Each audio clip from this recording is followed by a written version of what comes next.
Показываю камин, который в прошлом году мы осенью установили у товарища на даче. Вот такой он, не маленький. Вот трубу вывели через 2 этажа. Вот второй этаж. Вот так он красиво горит. Может быть, кому-то будет интересно. Есть контакты человека, который занимается каминами. У него есть выбор. Камины бэушные.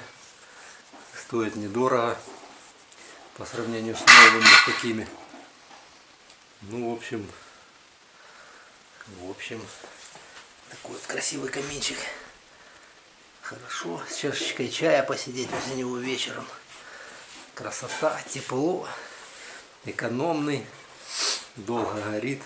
Тут регулируется подача воздуха снизу. Вот регулятор. То есть можно поставить на минимуме, он будет тлеть в тлеющем режиме, он достаточно долго работает.